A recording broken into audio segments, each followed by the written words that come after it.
سلام دوستان، به کانال من خوش آمدید. فرهنگ دریایی به زبان ساده با کاپیتان تقوی. امروز میخوام یه موضوع رو مطرح کنم که شاید گوشتون نخورده باشه، نمیدونم. ببینید، بعضی وقتا سوال میکنن که مثلا شما از جا بلند میشید میرید مثلا فلان کشور یا فلان بندر تو دنیا، اگه قبلا اونجا رفتید مگه بلدید برید اونجا؟ خب هر بندر کدوم اسکله باید پهلو بگیرید، کجا برید؟ بنادر که خیلی بزرگن، اسکله های مختلف، جای پیچه.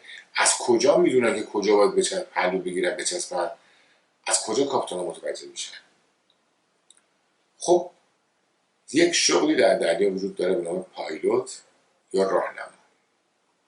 در بیشتر بندر دنیا گرفتن پایلوت اجباریه، پایلوتیج کامپالسری، یعنی اجبارا باید پایلوت بگیرید، راهنما باید بگیرید. اگر در کنار بنادر زندگی کنید ببینید یه قایقای متوسطی هست، حدود 20 متر مثلا، اینا بهش میگن پایلوت بوت یا مثلا قایق راهنما. در نقشه‌های دریایی یه نقاطی مشخص شده با علامتش هم مثل بوتنما میمونه، یه علامت خاصی. اونجا محل گرفتن پایلوت در هر بندری. مثلا ما از اینجا میخوام حرکت کنیم بریم مثلا بندر سیدنی در استرالیا. خب از اینجا میخوام بریم بیرون، مثلا هر بندری، بندر عباس، بندر شهید رجایی، هر جا میخوام بریم بیرون، یه راهنما میاد برای کمک به کاپیتان.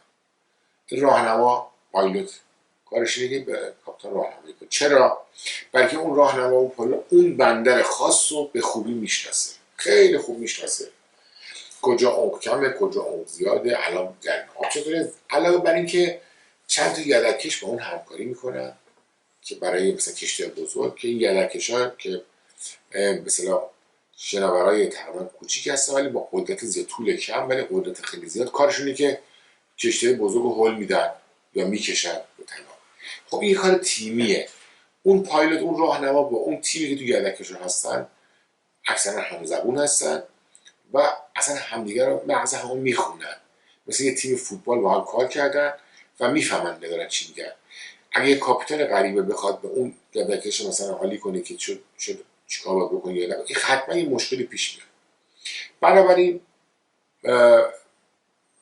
پایلوت میاد روی کشتی و خب دستور تناور رو باز میکنن، یواش یواش با یدکش ها جدا میکنن، کشتی رو بیرون تو همون نقطه که عرض کردم تو که پایلوت رو مشخص کردن محل پیاده شدن پایلوته، میشه دریای باز. از اون نقطه هدایت رو خود کاپیتان به عهده میگیره تا مقصد، مثلا از بندر عباس تا سیدنی استرالیا. کسی دیگه وجود نداره. در سیدنی استرالیا بعد از هماهنگی با بندر اونجا در اون نقطه میگن آقا فلان ساعت شما در فلان نقطه باشید. خود ساعت هم یه ماجراییه در دریا. لوکال تایم یعنی ساعت محلی. شما باید حتما ساعت محلی اونجا رو بدونید.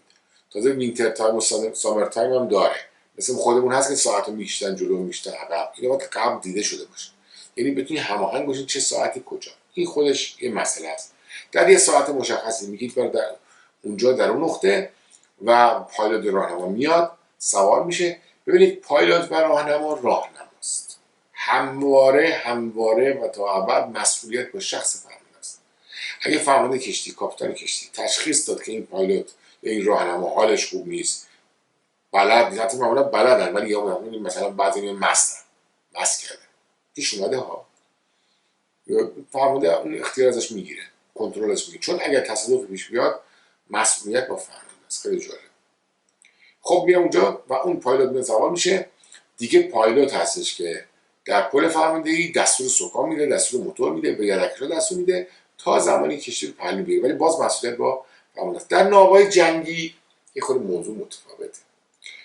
پایلوت میاد ولی معمولا هدایت ناوهای جنگی خیلی متفاوته با هدایت کشتی معمولی. خیلی وقتا ما خودمون در ایران اصلا از یدکش و جنابدی استفاده نمی کردیم، با استفاده موتورهای خود کشتی، چون معمولا ناوا حداقل 2 تا پروانه در پاششون دارن و این کلی با قدرت مانورشون کمک میکنه.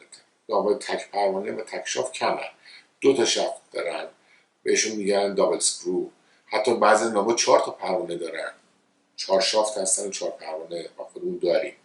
خب اینا خب مانور راحت‌تر میشه، هدایت راحت‌تر میشه. بذاریم بدنه ناوا خیلی نازک‌تره، اگه به جایی برخورد کنه قر میشه، داغون میشه، خراب میشه، آلومینیوم اینجا. پایلوت میاد، راهنما میاد در شرایط عادی، نه برای مثلا شناورای بزرگ میاد کمک میکنه، استثنا باشه، ولی ناوا جنگی اصلا داستانش اینجوره. اما در بندر خارجی حتما پایلوت میاد، حتما میاد به فرمانده راهنمایی میکنه، میگه مثلا اینجا عمقش اینجوریه، اینجا باد اینجوریه، آب اینجوریه، جریان اینجوریه، و اگر کمک میخواد یدک‌کشا میان کمک کنه و پهلو. پس خود این راهنمایی بودن در کشتی خودش یک چیز خیلی مهم و ضروریه که تمام بنده باید راهنما داشته باشن، و داشتن راهنما مربوط به الان هم نیست، از قدیم و در گذشته‌های دور هم کشتی‌هایی که جای جدیدی رفتن از راهنماها استفاده میکردن، راهنماهایی که برای کمک به فرمانده یگانهای شناور یا کشتی‌ها بودن که غریبه بودن. برای اینه که ما هر جای دنیا میخوایم بریم به راحتی میتونیم در هر بندری، هر اسکله‌ای، هر اسمی میتونیم پهلو بگیریم یا اسکله رو پیدا کنیم، بخاطر اینکه آدمی میاد که ما رو راهنمایی میکنه. امیدوارم که مفید واقع شده باشه. متشکرم از توجه شما.